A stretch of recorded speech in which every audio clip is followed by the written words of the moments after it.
İnsanoğlunun en eski hayali, uçmak. Binlerce yıl imkansız denen bu hayal sadece 120 yıl önce gerçek oldu. Ama bugün sesten hızlı giden, radara görünmeyen ya da pilotsuz uçan o makineler bir zamanlar rüzgarda zor duran bez ve tahtadan bir kutuydu. Wright kardeşlerin ilk uçuşundan jet çağına, Concorde'dan sürücüsüz uçan taksilere, model model uçağın inanılmaz evrimi. Sonuna kadar izle, Türkiye'nin göklerdeki yükselişi seni gururlandıracak. Hikaye 1903'te Amerika'da başlıyor. 17 Aralık'ta Wright kardeşler bez ve tahtadan yaptıkları Flyer'la havalandı. İlk uçuş sadece 12 saniye sürdü ve 36 metre gitti. Bu odanın boyu kadar. Ama asıl dehaları motorda değil, kontroldeydi. Yalpalama, yunuslama ve sapmayı yöneten 3 eksenli sistem bugünkü tüm uçakların temeli oldu. İnsanlık artık uçuyordu. Uçmak artık mümkündü. Peki ne kadar uzağa? 1909'da Fransız Louis Blériot tek kanatlı uçağıyla Manş Denizi'ne geçen ilk kişi oldu. İngiltere ile kıta Avrupası arasındaki o su yüzyıllardır bir güvenlik duvarıydı. Blériot 37 dakikada üstünden uçtu. Dünya bir anda küçüldü. Uçağın sadece bir oyuncak değil, sınır tanımayan bir araç olduğu anlaşıldı. Ama o ilk yıllarda gökyüzüne uçaklar değil, devler hakimdi. Almanya'nın Zeppelinleri, futbol sahasından uzun, hidrojenle dolu, rigid hava gemileri, okyanusları aşıp yolcuları lüks kabinlerde taşıdı. Bir dönem geleceğin ulaşımı sayıldılar. Ne var ki yanıcı hidrojen ölümcül bir zayıflıktı. Hindenburg faciasından sonra bu devler tarihe karıştı ve gökyüzü motorlu uçaklara kaldı. Sonra savaş geldi ve her şeyi hızlandırdı. Birinci Dünya Savaşı'nda uçak bir meraktan silaha dönüştü. Sopwith Camel ve Fokker gibi çift kanatlı avcılar gökyüzünde kıvrılıp dönerek dogfight denen ilk hava muharebelerini yaptı.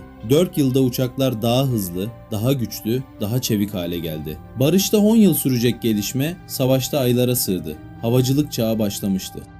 Peki bir uçak bir insanı ne kadar uzağa taşıyabilirdi? 1927'de Charles Lindbergh Spirit of St. Louis ile New York'tan Paris'e tek başına aralıksız uçtu. 33,5 saat boyunca uçsuz bucaksız karanlık Atlantik'in üstünde yapayalnızdı. Önünde pencere bile yoktu. Bu cesaret dünyayı kasıp kavurdu ve milyonlara uçakla her yere gidilebilir dedirtti. Ticari havacılığın kıvılcımı çakıldı.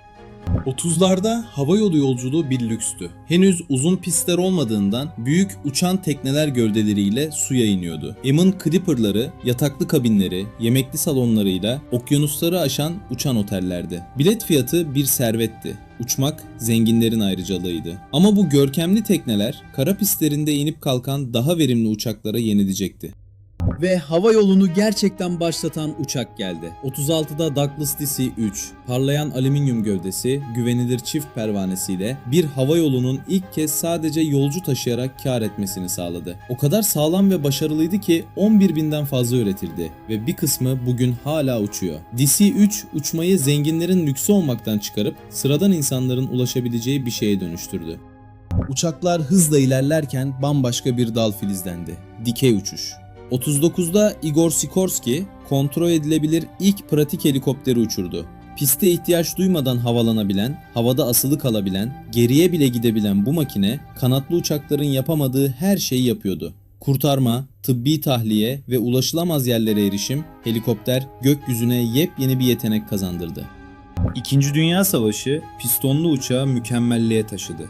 İngiltere'nin zarif eliptik kanatlı Spitfire'ı ve Amerika'nın uzun menzilli P-51 Mustang'i efsane haline geldi. Güçlü motorları, keskin manevraları ve yüksek hızlarıyla gökyüzünün hakimiydiler. Ama bu pistonlu pervaneli çağın hem zirvesi hem de sonuydu. Çünkü ufukta motor değil tamamen yeni bir güç belirmişti. Jet. 44'te gökyüzü sonsuza dek değişti. Almanya'nın Messerschmitt M262'si savaşa giren ilk jet avcı uçağıydı. Pervanesi yoktu. Kanatlarının altındaki iki turbojet onu o güne dek görülmemiş bir hızla saatte 870 kilometreye ulaştırıyordu. Pistonlu uçaklar bir anda yavaş ve eski kaldı. Jet motoru havacılığı ikinci kez baştan yazacaktı. Peki bir sınır daha vardı, ses hızı. Birçokları onu aşmanın uçağı paramparça edeceğine inanıyordu. 47'de turuncu mermi biçimli Bell X-1 ile pilot Chuck Yeager ses duvarını aşan ilk insan oldu. Bir bombardıman uçağından bırakılan bu roket uçağı gökyüzünde bir gök gürültüsü, sonik patlama bırakarak Mach 1'i geçti. Aşılamaz denen duvar yıkılmıştı. Artık gökyüzünde hız sınırı yoktu.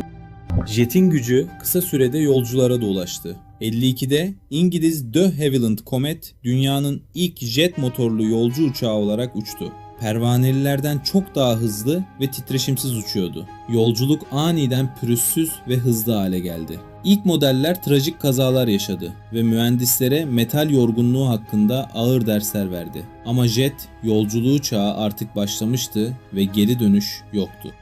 Jet'i dünyaya yayan uçak Amerika'dan geldi. 58'de Boeing 707 güvenilir ve büyük bir jet olarak Atlantik'i 8,5 saatte geçti. Yolculuk süreleri yarı yarıya düştü, bilet fiyatları ucuzladı ve gökyüzü kalabalıklaştı. Bu tarihe jet çağı olarak geçen dönemdi. Artık okyanuslar günler değil saatler uzaklıktaydı. Ama uçaklar hala küçülmüyor, büyüyordu.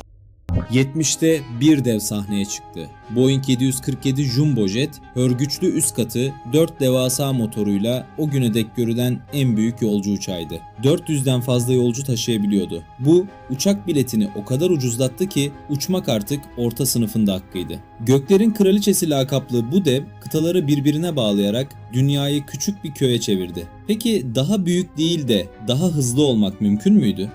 Cevap evetti ve adı Concorde'du. 76'da sefere giren bu İngiliz-Fransız harikası sesin 2 katı hızla Mach 2 ile uçuyordu. New York ile Londra arasını sadece 3 saatte alıyordu. İş insanları öğle yemeğini 2 kıtada yiyebiliyordu. Kalkışta öne eğilen sivri burnu ve zarif delta kanadıyla bir sanat eseriydi. Ama muazzam yakıt tüketimi ve maliyetiyle Concorde teknolojinin her zaman kazanmadığının da kanıtı oldu. Süpersonik yolcu çağı bir hayal olarak kaldı. Soğuk Savaş uçağı iki uçta zorladı. Hız ve görünmezlik.